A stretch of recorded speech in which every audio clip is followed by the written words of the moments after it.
오늘은 화엄경에 보여지는 믿음에 대해서 말씀을 드리도록 하겠습니다. 믿음은 모든 것의 생명인 것입니다.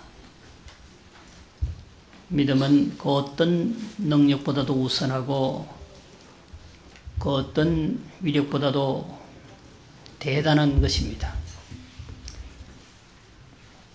그 무엇을 하든지 간에 우리는 믿어야 되는 것이죠. 간절히 기도하면 이루어진다라고 하는 사실을 확연하게 믿는 것입니다. 믿음이 없는 기도는 죽은 기도라. 결코 소원을 이룰 수가 없다라고 하는 말씀입니다. 화두를 들고 참선을 하는 스님들도, 참선을 하는 신자들도 화두를 타파하면 반드시 대도를 성취할 수 있다고 하는 믿는 마음이 있어야 되는 것입니다. 믿음이 없는 화두는 죽은 화두예요. 믿음이 없는 기도는 죽은 기도란 말이에요. 기도를 하든지 참선을 하든지 대신심이 필요하단 말이에요. 믿는 마음, 그리고 덧붙여서 본심이 필요하고 이어서 대정진이 필요한 것입니다.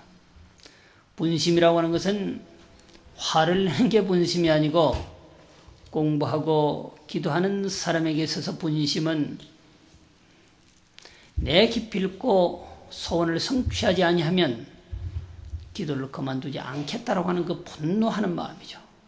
소위 분발하는 마음이라고. 보편적으로 우리가 본심하면 성내는 겁니다. 그런데 여기서 본심이라고 하는 것은 분발하는 거예요. 이 공부를 성취하지 못하면 그냥 죽을 수 없다. 이 소원을 성취하지 못하면 나는 기도를 그만둘 수 없다라고. 끝없는 분발심이에요. 그 분발심이 일어나면 어떻게 해야 되겠어요? 끝없는 노력이 필요한 것이죠. 마음만 일으키고 하지 아니하면 소용이 없는 것이라. 생각은 뻔한데 행동이 정지되어져 있으면 소용이 없는 것이란 말이죠. 무엇을 하든지 간에 이 믿는 마음, 분발하는 마음, 노력하는 마음이 필요한 것입니다. 안 되는 것은 안 될 만큼 해서 안 되고, 되는 것은 될 만큼 했기 때문에 되는 것입니다. 된다고 믿고 열심히 기도하고 정진하시면 여러분들이 원하는 바가 이루어지게 되어 있는 것입니다. 믿음의 위력이라고 하는 것은 수미산을 넘고 대해를 넘기 때문에 믿음이 그만큼 중요하다고 하는 것입니다. 합장하시죠. 신희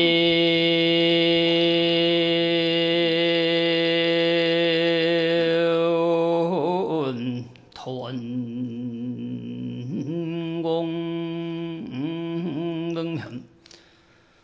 정효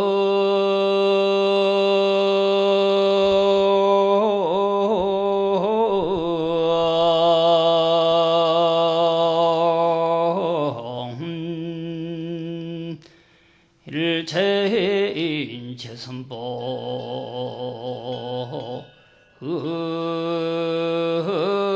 미로다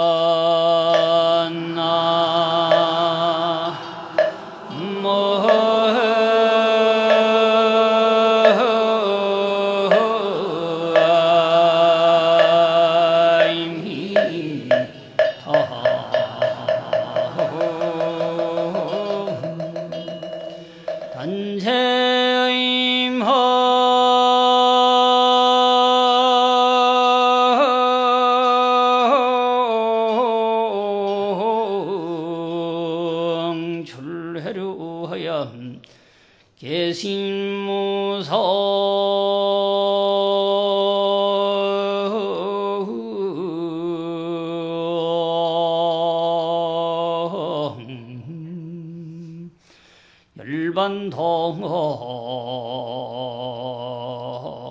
오로다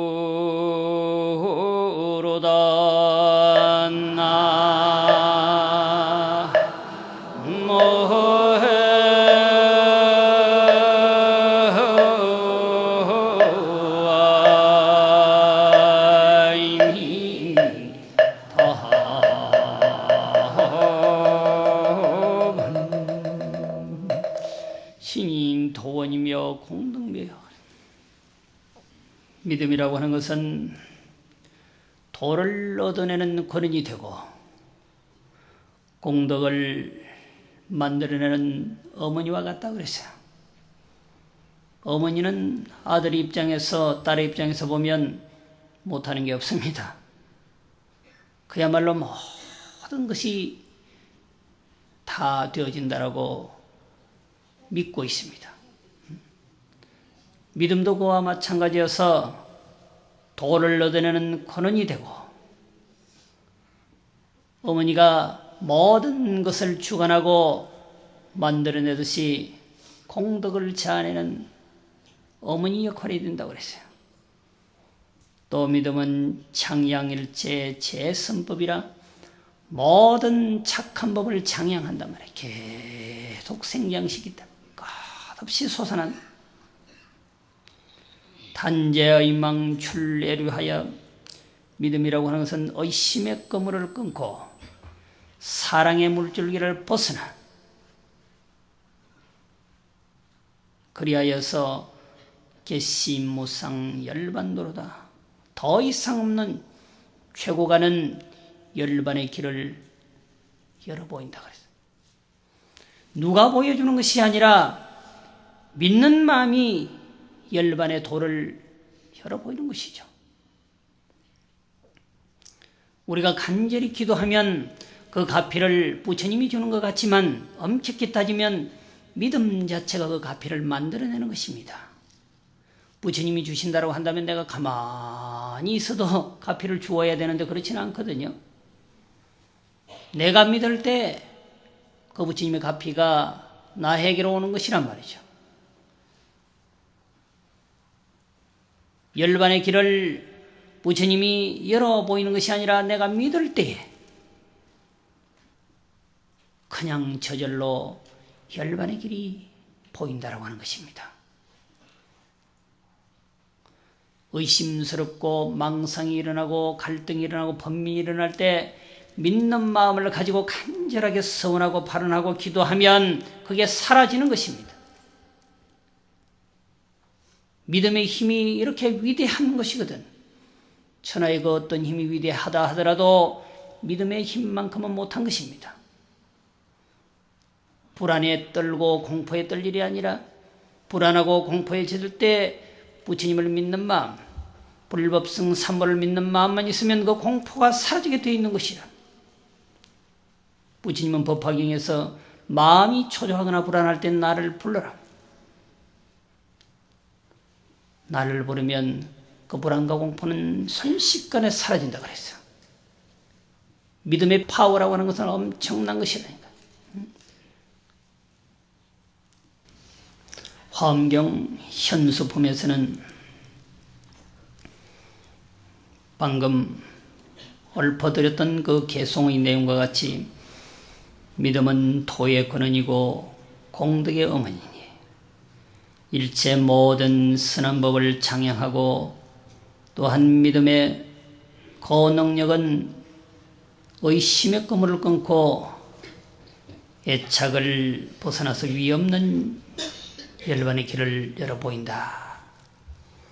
또 믿음은 혼탁한 마음을 제거하여서 청량하게 하고 믿음은 교만한 마음을 버리고 공경케 하는 권한이 되고 믿음은 진리의 창관에 제일 가는 재물이 되고 믿음은 손이 되어 모든 것을 받게 된다 그랬단 말이에요. 여러분들은 이제 소중히 여기는 게 있어요. 소중히 여기는 게 있는데 그 가운데서도 가장 소중하게 여겨야 될 것이 믿음이에요. 믿은 만큼 큰 가보는 없는 것입니다. 모든 가부는 다 사라져. 때가 되면 다 사라진단 말이죠. 3000년 정도 내가 관리하고 보호해왔다 하더라도, 그러한 진귀한 보배가 있다 하더라도 그것은 사라지게 되어 있는 것이다. 수억 년 동안 내가 관리해온 진귀한 보배가 있다 하더라도 그것은 언젠가 사라지고 없게 되는 것이란 말이야. 억만금이 있다 하더라도 그것은 언젠가 사라지게 되어 있는 것이란 말이야. 그런데 영원히 사라지지 않는 진귀한 보배는 바로 믿음인 것입니다. 그런데 이 거룩한 믿음을 우리는 우리만 믿어. 올해는 여러분들의 소원을 물론 이루어야 되겠습니다만은 한 가지 더 공통적으로 소원을 세워야 돼. 올해 모든 사람들의 그 공통적인 소원은 복돼지 한 마리 잡아가는 거다. 다 전부 다 황금 복돼지. 근데 황금 복돼지는 그냥 굴러오는 게 아니야. 믿으면 복돼지가 내 가슴을 파고 들어온다. 이러한 소원보다는 올해는 여러분들의 자녀를 부처님께 귀의시키는 것입니다. 황금 복돼지 해에 어떻게 하면 아들과 딸을 한 번이라도 더 절에 데리고 갈까? 부처님께 귀의시킬까? 이 소원을 세워야 돼. 전부 다 혼자 오잖아. 교회에 다니는 그 성도들은 가장 가까운 사람을 전도하는 것이 우선 과제입니다. 제일 먼저 남편을 전도하고, 그 다음에 아들, 딸을 전도하고, 그 다음에 시어머니, 시아버지는 완전히 이제 속된 말로 낙동강 오래알을 시켜버리는 거야.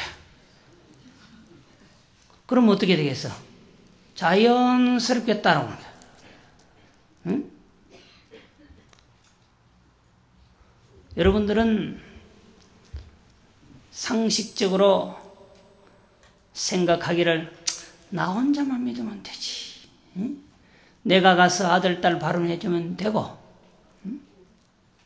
주변 사람의 행복을 빌어주면 되고, 약간 소극적인 신앙이라 직접 와서 믿게 해야 된다는 말이죠. 응? 백문이 불이일견이라 그랬잖아. 100번 들어도 한 번 보는 것만 못하다 그랬단 말이죠. 자녀가 직접 와서 신앙하게 하고, 직접 와서 기도하게 하고, 서원하게 해야 되는 것이란 말이죠. 올해는 이런 서원을 세워야 됩니다. 직장 가서 올 시간이 없는데요. 퇴근하고는 어디로 가노? 퇴근하고 갈 곳은 술집밖에 없다. 아들, 딸. 그러지 말고 일주일에 한 번이라도 이곳에 와서 신앙하고 발언하는 그런 버릇을 길러줘야 돼. 손자 좋다고 무릎 위에 올려놓고 덩어리에 공말 태워주고 그러지 말고 어릴 때부터 자꾸만 데리고 다녀야 돼. 응? 오늘부터 마음을 달리 먹어. 응? 손자놈 서봉사에 오면 용돈 주고, 안 오면 주지 마라. 그놈도 거기에는 약하거든. 응? 생일 되면 반드시 이곳에 와서 생일 불공을 해야 된다니까. 생일 불공하는데 큰 돈 들이나 케이크 한 개 값도 안 나요. 미역국하고 찰밥만 올려도 된단 말이야. 그렇게 해서 너가 태어남의 그 의미가 무엇인지를 가르쳐줘. 너는 부처님의 은혜로서 태어난 아이다라고 하는 것을 일깨워줘야 된다니까. 조금 성장하면 반드시 계를 받게 해야 돼. 일찍부터 법명을 지어줘. 부처님의 제자임을 딱 심어놔야 되는 것이라. 그런데 그런 마음을 가진 사람이 아무도 없어요. 지금 이 순간에 우리 집안에서 나와 가장 가까운 사람이 누군가? 손자인가 손녀인가 아들인가 딸인가 이걸 먼저 생각해서 가장 가까운 아이부터 가장 가까운 가족부터 데리고 오는 그런 서원을 세우시기 바랍니다. 그만 내 혼자만 갔다 오면 되지 그런 생각하면 안 돼. 좋은 건 같이 해야 돼. 안 좋은 거는 혼자 다 하세요. 응? 좋지 않는 곳에 갈 때는 절대로 데리고 가지 말고 좋은 곳에 갈 때는 데리고 가야 돼. 거사님 모시고 다녀야 된다니까요. 그래야 이질감이 없어져. 너는 어저께도 가더니 오늘 또 가냐? 너 진짜 광신자인갑다. 내리 한 3일만 가면 완전히 그냥 광신자라 우리가. 완전히 절에 가서 살대.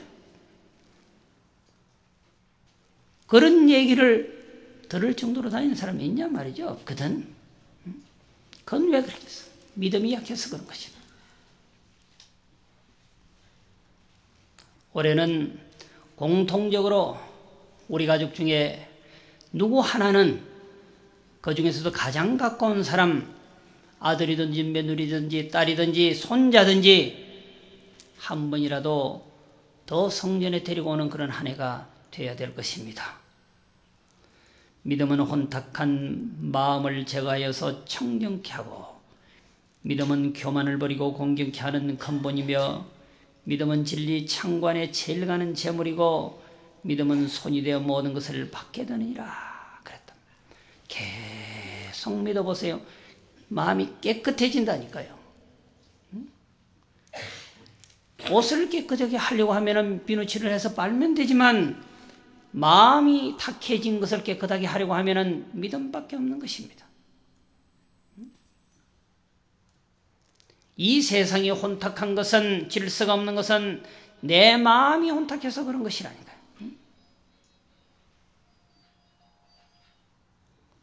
혼탁하여서 질서가 없는 것은 내가 교만해서 그렇다니까요. 교만한 마음이 사라지고 나면 이 사회는 질서가 오는 것입니다. 내가 죄인인데 내가 하는 대로 해야지 하니까 법이 없어지는 것이죠. 그러한 교만과 암만 때문에 사회 질서가 없어지는 것이라. 내 마음이 탁하면 탁해지게 되어 있는 것이란 말이죠. 탁한 이 향을 사르면 천지사방이 탁하게 되어 있는 것이라. 향기로운 향을 사르면 천지사방이 향기롭게 되어 있는 것이라 말이야. 내 마음이 탁하니까 주변이 탁해지게 되어 있는 것이라. 사회가 탁해지게 되어 있는 것이라. 내가 교만하니까 사회가 질서가 없어지게 되어 주는 것이고 국가도 질서가 없게 되는 것이다 말이야. 믿음으로 혼탁한 마음을 정화하고 믿음으로 나의 교만을 꺾어 없앨 때 아름다운 사회와 아름다운 모습의 한 연꽃이 피어나게 되는 것입니다. 믿음은 은혜로 보시게 하여서 인색함을 잠재우고 믿는 마음이 있으면 인색함이 사라진다. 믿지 못하니까 인색한 마음이 일어나는 거야. 믿음으로는 환희로 불법에 들어가게 하고 믿음은 지혜의 공덕을 정정케 하고 믿음은 반드시 열애의 땅에 이르게 한다. 믿는 마음이 없으면 수행하는 마음이 없어. 열애의 땅에 이르고자 하는 마음이 결국 믿음의 마음이라. 내 저곳에 도착해야지. 내 부처님의 세상에 가서 태어나야지. 열애를 믿고 열애의 진리를 믿는 마음이 있어야 그게 되는 것이거든. 이래도 흥 저래도 흥 해가지고는 안 되는 거라. 믿는 마음이 있어야 보시도 한단 말이야. 보시해서 뭐하게? 시일등만배라 하나를 보시하면 만배를 얻는다. 그게 무슨 소린고? 파이낸스 캐피탈도 그런 이자는 없잖아. 그렇죠? 천하의 이자가 하나를 보셨는데 만배를 얻는다? 그런 폭리가 어디 있어요? 결국 믿음의 보시라고 하는 것은 하나를 보시면 반드시 만배를 얻는다.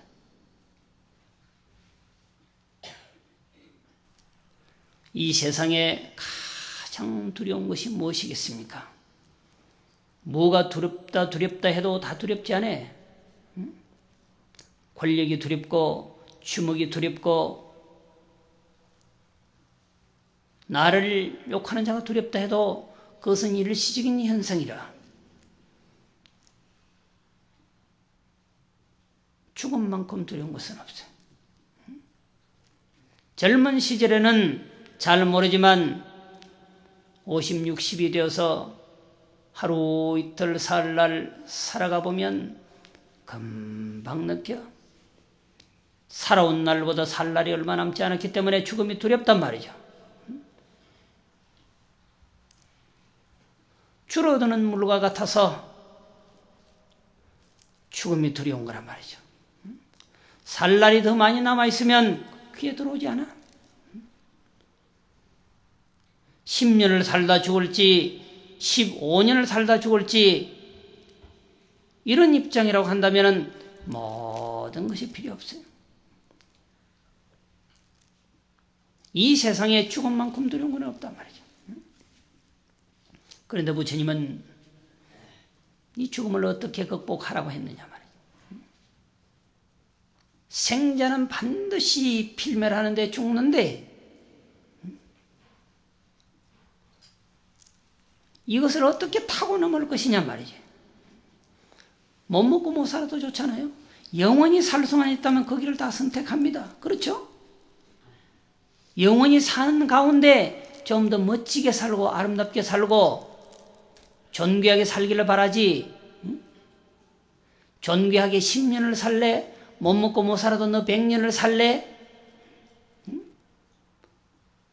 양로원에 가서 너 100년 살래? 집에서 호사스럽게 10년 살다 죽을래? 어떤 거 하겠어? 10년 하겠어? 대단한 파괴력이시다. 저렇게 되면 믿음이 있는 거란 말이죠. 조문도의 석사가야 아니라 아침에 돌을 들어서 탁 깨닫고 저녁에 죽어도 괜찮다는 유행 아니야. 상상대기라. 그런데 보통 사람은 안 그래. 못 먹고 못 살아도 시궁창에 살아도 100년 산다면 사는 거야. 오늘 결정하라. 니 내일 죽을래? 100년 살래? 하면 10년이 아니라 내일이라고 하면 좀 걱정될 건데 그래도 내일 당장 죽을래? 이 죽음을 타고 넘는 방법을 부처님은 간단하게 설명해서 기계가 필요 없어. 생사가 봉공한 줄 알아라 그랬어. 죽음이 본래 공한 줄 알아라 말이야. 죽음은 본래 없는 것인 줄 알아라. 환화인 줄 알아란 말이죠. 신기루인 줄 알아란 말이야. 양념이라, 봄날의 아지랑이라. 그냥 죽음이 본래 공한 줄 알아버리라는 거야. 쉽지 않잖아. 인식하기 쉽지 않잖아. 그래도 억지라도 인식해보라는 거라. 말이라도 그렇게 해보라는 거라. 그러면 물이 들기 시작해. 우리가 보통 물든다라고 할 때는 안 좋은 것에 물들 때, 안 좋은 나락으로 빠질 때 물든다고 그러는데 좋은 물은 결국 생사가 봉공함을 인식하는 거. 억지로 그렇게 물이 들어간다고. 좋은 물도 물들임이라. 가식적으로라도 생사가 본래 없단다. 이렇게 자꾸 생각해 보세요. 나고 죽음이 본래 없단다. 나고 죽음이 하나란다. 자꾸 그렇게 생각해 보란 말이에요. 억지로 하다가 진실로 되는 거라고. 그럼 죽음의 두려움이 사라지게 되는 것입니다. 생이 불생이요 사이 불사라. 태어나도 태어난 게 아니고 죽어도 죽은 게 아니란 말이에요. 그걸 생사불이라고 그러잖아요. 그냥 우리가 볼 때는 태어난 것이 있고 장례식을 치르니까 죽은 게 있는데 엄격히 따지면은 나고 죽으면 하나라니까. 생사가 불이라니까. 다만 인연 따라서 왔다가 다만 인연이 다하니까 갈 뿐이라. 눈에 보이는 것은 둘인데 생 하나에 사 하나 둘인데 큰 틀에서 보면 하나라. 간단하게 설명하면 우주 공간에서 나고 죽음의 존재 모습을 다 보지만 우주 공간 속에서 존재하는 거라. 모든 희비 고락이 일어나는 것은 내가 태어나서 죽기까지 과정 속에서 일어나는 것이라 하나야. 큰 틀에서 보란 말이에요. 백천중류가 다 갈래갈래의 물이라. 수많은 계곡에서 흘러내려오는 물이라. 그놈이 바다로 들어가면 딱 하나가 돼. 바닷물이라. 나고 죽음이 우리가 볼 때는 둘이지만 큰 틀에서 봐. 본래 나고 죽음이 없는 틀에서 보면 그건 하나예요. 우리 일생으로 봐도 그렇잖아요. 매일같이 죽었다 살았다 그래. 매일같이 죽었다 살았다 그런다고 이게. 일찰나에 900생밀이라고 그랬다. 찰나간에 900번 죽었다가 900번 태어난다 그랬어. 우리 생각이 사실은 그렇게 일어났다 사라졌다 일어났다 사라졌다 생멸거래를 계속하는 겁니다. 이 우주도 찰나간에 생멸거래를 하고 있어요. 죽었다 살았다 죽었다 살았다. 거대한 은하계도 마찬가지라. 별이 새로 생기는 것도 있고 별이 그냥 소멸되는 것도 있고 생명이 다해서 별이 없어지는 것도 있고 지금 만들어지는 것도 있고 그래. 우리 인체만 보더라도 세포만 보더라도 살아나는 게 있고 죽어나는 게 있어. 그런데 반환점을 돌고 나면은 생성되어지는 세포보다도 죽어가는 세포가 많기 때문에 늙은. 근데 우리 황 박사가 그걸 바꿔보려고 줄기세포 연구를 한 거라. 요거만한 알갱이만 하나 있으면 사람을 청춘으로 돌려놓는 거예요. 엄청난 기술이라. 그게 세계에 아무도 그런 기술을 가진 사람이 없어. 오로지 그분이야. 허준보다 나은 분이라. 음악을 잘하면 악성이라 그래. 그렇죠? 음악가로서는 성자의 경지에 도달한 사람이야. 그러면 의사가 상상을 초월하는 능력을 갖추면 성의라 그래. 그런 분은 그런 분들이야. 종교의 입장에서 보면 깨달은 자를 성자라 그러죠. 공자도 성자고 노자도 성자고 다 성자라 그래. 그런데 음악에 달관한 사람은 악성이라 그런다. 의술에 달관한 사람은 성의라. 근세의 성의라고 소리를 들을 만한 인물이라니까요. 그런데 그것이 중단되어졌으니 이 지구상의 의술이 100년을 후퇴하는 거라. 어쨌든 그것도 생명의 연장술이지 죽음을 해소할 수는 없는 문제야. 100년을 살다 죽거나 1000년을 살다 죽거나 죽지 않을 수는 없단 말이야. 극락세계 가면은 불생불멸할 줄 알지. 극락세계도 불생불멸하는 동네는 아니요. 사바세계에서 바라봤을 때 불생불멸하지. 오래 사니까.